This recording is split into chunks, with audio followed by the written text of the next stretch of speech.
This is the story of a man named Stanley.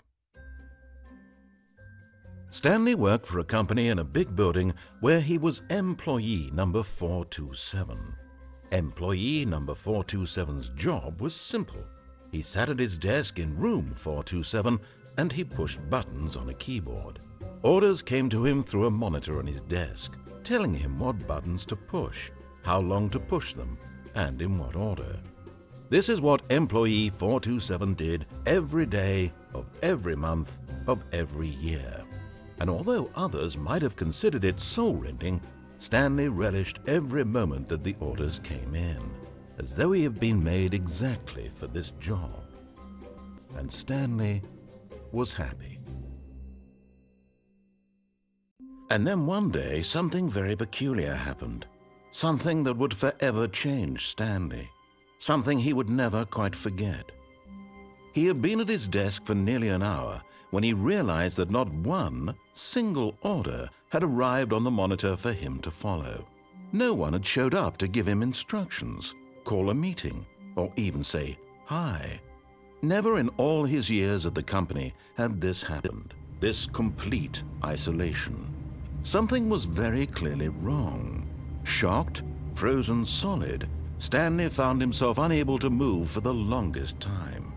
But as he came to his wits and regained his senses, he got up from his desk and stepped out of his office. All of his co-workers were gone. What could it mean? Stanley decided to go to the meeting room. Perhaps he had simply missed a memo.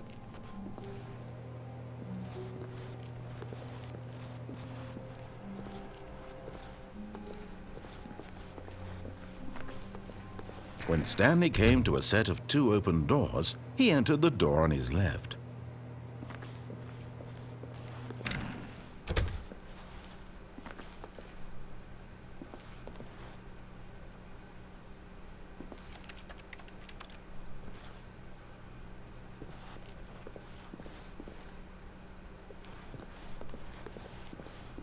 Yet there was not a single person here either.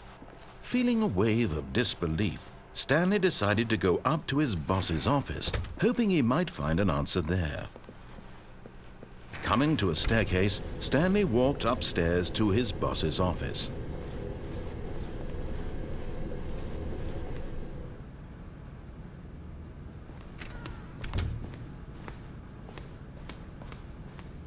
Stepping into his manager's office, Stanley was once again stunned to discover not an indication of any human life. Shocked, unraveled, Stanley wondered in disbelief who orchestrated this, what dark secret was being held from him. What he could not have known was that the keypad behind the boss's desk guarded the terrible truth that his boss had been keeping from him, and so the boss had assigned it an extra secret PIN number, 2845. But of course, Stanley couldn't possibly have known this.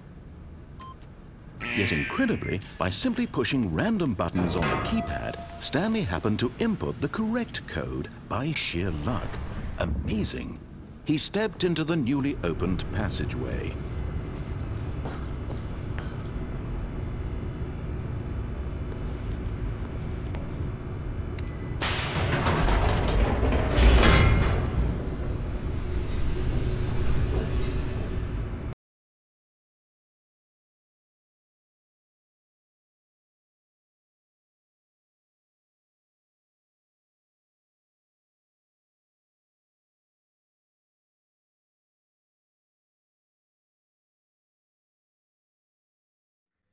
Descending deeper into the building, Stanley realized he felt a bit peculiar.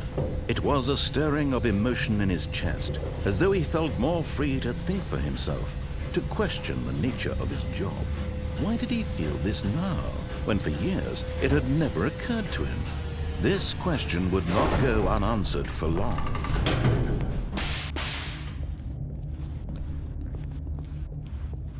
Stanley walked straight ahead through the large door that read Mind Control Facility.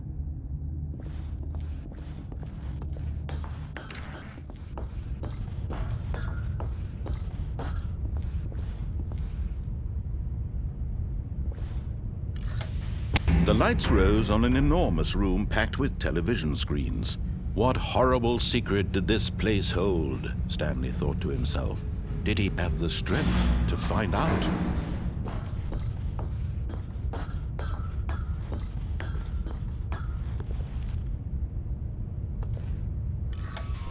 Now the monitors jumped to life, their true nature revealed. Each bore the number of an employee in the building, Stanley's co-workers.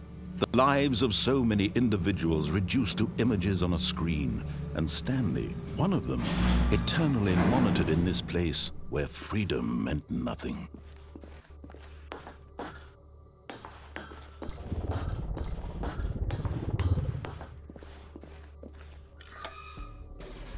This mind control facility, it was too horrible to believe. It couldn't be true.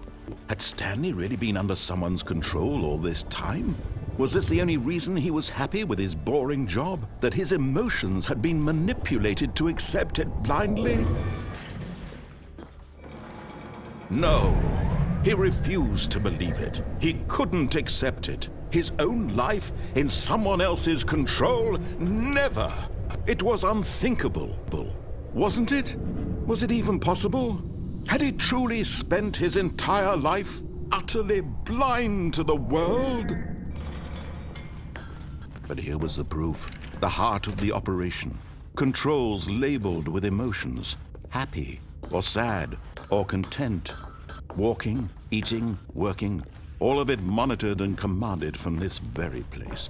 And as the cold reality of his past began to sink in, Stanley decided that this machinery would never again exert its terrible power over another human life. For he would dismantle the controls once and for all.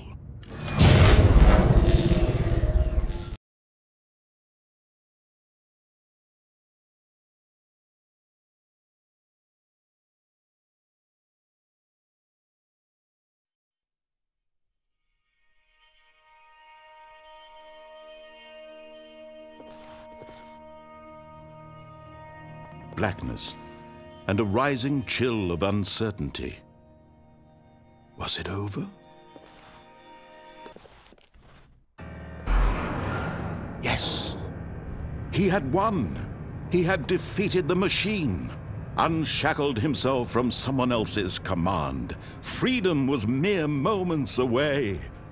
And yet, even as the immense door slowly opened, Stanley reflected on how many puzzles still lay unsolved. Where had his co-workers gone? How had he been freed from the machine's grasp? What other mysteries did this strange building hold? But as sunlight streamed into the chamber, he realized none of this mattered to him, for it was not knowledge or even power that he had been seeking, but happiness. Perhaps his goal had not been to understand, but to let go. No longer would anyone tell him where to go, what to do, or how to feel. Whatever life he lives, it will be his. And that was all he needed to know. It was perhaps the only thing worth knowing. Stanley stepped through the open door.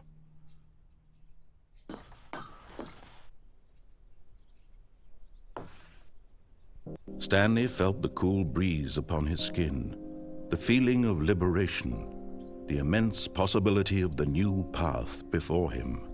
This was exactly the way, right now, that things were meant to happen.